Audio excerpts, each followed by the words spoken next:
Dear students, मैं doctor Naresh Kumar Agarwal, associate professor, department of ABST, government girls college Jammu. Students, मैं आज आपको profit prior to incorporation and post incorporation, समामेलन से पूर्व तथा बाद के लाभों के संबंध में एक क्वेश्चन कराने वाला हूँ। इस क्वेश्चन में विशेषकर रूप से कुछ खर्चे ऐसे होंगे जो प्री इनकॉर्पोरेशन के हैं, कुछ खर्चे ऐसे हैं जो पोस्ट इनकॉर्पोरेशन से संबंधित हैं, कुछ खर्चों को समय के आधार पर हम विभाजित करेंगे, कुछ को हम विक्रय के आधार पर विभाजित करेंगे। तो आपको जो मैंने कंसेप्ट बता रखा है कि किन खर्चों को हम प्री इनकॉर्पोरेशन सम्मिलित करते हैं, किन खर्चों को हम पोस्ट इनकॉर्पोरेशन में सम्मिलित करते हैं। कुछ खर्चे हैं जो विक्रय संबंधित हैं, उनको सेल्स रेशियो में, जो खर्चे टाइम से संबंधित हैं उनको टाइम रेशियो में। ये बांटने का जरूरी ये भी बता रखा है। ये विभाजन इसलिए ज़रूरी है कि आपको प्री इनकॉर्पोरेशन का जो प्रॉफिट है ये कैपिटल प्रॉफिट है, जिससे हम डिविडेंड डिक्लेयर नहीं कर सकते। ये आपके ऑपरेशन एफिशिएंसी को भी नहीं बताता है। इसलिए टोटल प्रॉफिट को हमें दो भागों में बांट लेना चाहिए, प्री इनकॉर्पोरेशन कितना है और पोस्ट इनकॉर्पोरेशन कितना है। पहले मैं क्वेश्चन पढ़ूंगा और उसके बाद में हम उसका सॉल्यूशन करेंगे। क्वेश्चन इस प्रकार है, मॉडर्न एजेंसी ने 1 जनवरी 2015 को अपना साझेदारी व्यवसाय एक सीमित कंपनी में बदलने का निर्णय किया।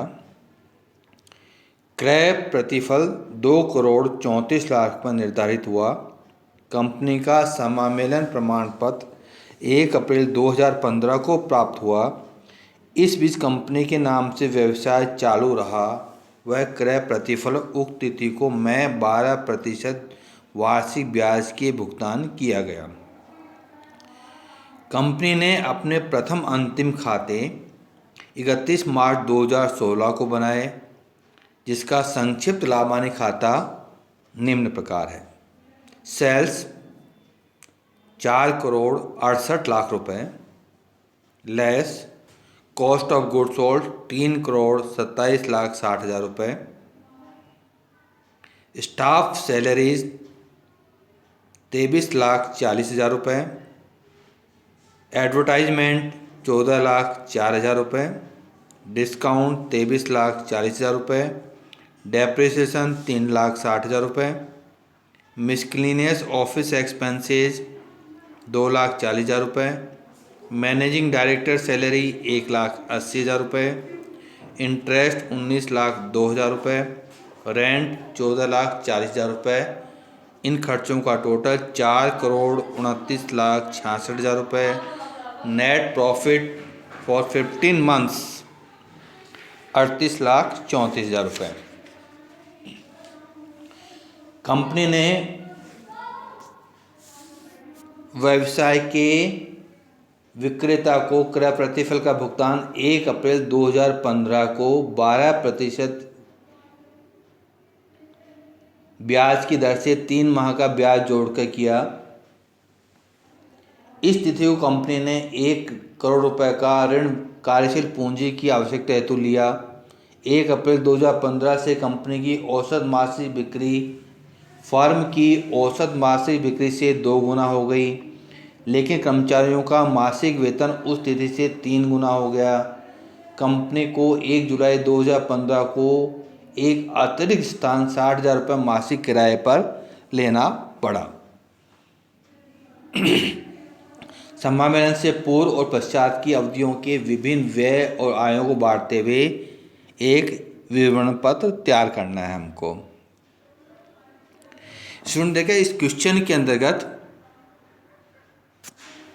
2 बातें महत्वपूर्ण हैं। एक तो कंपनी ने फर्म के व्यवसाय को टेक ओवर किया है, या हम कहते हैं कंपनी की स्थापना एग्जिस्टिंग बिजनेस फर्म को टेक ओवर करने के लिए किया। यानी पहले से जो साझेदारी फर्म थी, अब उसको हमने कंपनी फॉर्मेट में चेंज कर लिया और उस कंपनी ने इस एग्जिस्टिंग बिजनेस को खरीद लिया और कंटिन्यू किया।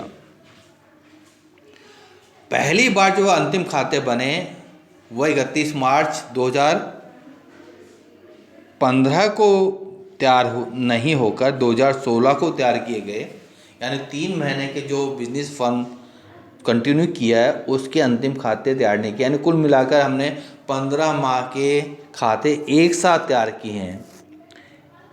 कंपनी का जो समामेलन हुआ है वो समामेलन की हमको डेट दी हुई है। कंपनी का समामेलन 1 अप्रैल 2015 को, यानी 1 जनवरी से 1 अप्रैल, जनवरी, फरवरी, मार्च 3 महीने की जो अवधि है ये अवधि प्री इनकॉर्पोरेशन की है और जो 12 महीने की अवधि है ये पोस्ट इनकॉर्पोरेशन की। यानी समय अनुपात ये 3:12 या 1:4 ये हमारा टाइम रेशियो हो गया। सेल्स रेशियो भी हमको कैलकुलेट करना है कि कुछ खर्चे हमें विक्रय अनुपात में बांटने पड़ेंगे। तो विक्रय के संबंध में सूचना दी हुई है कि फर्म की औसत मासिक बिक्री जो पोस्ट इनकॉर्पोरेशन सेल्स है वो 2 गुनी थी। यानी फर्म की बिक्री दी x है तो वह 2x होगी। फर्म की बिक्री 1 रुपये है तो पोस्ट इनकॉर्पोरेशन में वो पर मंथ 2 रुपये होगी। यानी हमारी बिक्री 2 गुना।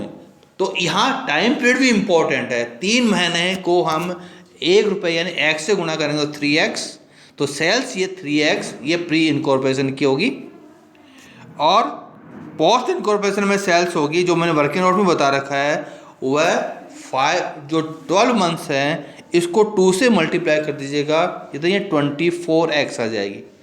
यानी 3:2 हम ये कह सकते हैं कि 3:24 ये हमारा सेल्स रेशियो होगा। यानी 1:8, 3:24 और 1:8 ये हमारा सेल्स रेशियो होगा। यहाँ पर ये भी समझ लीजिएगा, हमसे कहा कि कर्मचारियों को जो वेतन है वो 3 गुना हो गया है।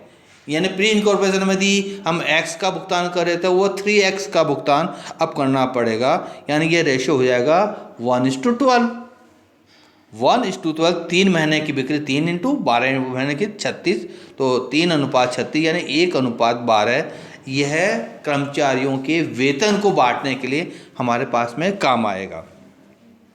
इसके साथ ये भी देख लीजिएगा कि जो रेंट के बारे में सूचना है कि हमको रेंट 1 जुलाई 2015 से 60,000 रुपये मासिक किराया लेना पड़ा। यानी जो 60,000 पर मंथ है 1 जुलाई से, यानी 9 महीने के लिए, जुलाई टू मार्च, यह पोस्ट इनकॉर्पोरेशन खर्चा है पूरा। और इससे पहले का जो खर्चा होगा प्री इनकॉर्पोरेशन होगा, इसको समय के अनुपात में बांट दीजिएगा। यानी 3 महीने प्लस अप्रैल, मई और जून, फिर 3 महीने, इन खर्चों को 3 बांट दीजिएगा। और ये जो 60,000 रुपये पर मंथ हैं ये पोस्ट इनकॉर्पोरेशन के खर्चे होंगे आपके। ठीक है। टोटल जो हमारा रेंट दिया हुआ है उस रेंट को 2 भागों में बांट दीजिएगा। पुराने स्पेस जो प्री इनकॉर्पोरेशन में काम आई और पोस्ट इनकॉर्पोरेशन में काम आई। अतिरिक्त जो हमारा खर्चा वो केवल पोस्ट इनकॉर्पोरेशन का खर्चा माना जाएगा। इसी से इंटरेस्ट का भुगतान किया है हमने, तो इंटरेस्ट समय के अनुसार ही बांटेगा। जितना समय प्री इनकॉर्पोरेशन का है उस पर इंटरेस्ट कैलकुलेट करेंगे, जितना पोस्ट इनकॉर्पोरेशन का वो पोस्ट इनकॉर्पोरेशन में कैलकुलेट कर लेंगे।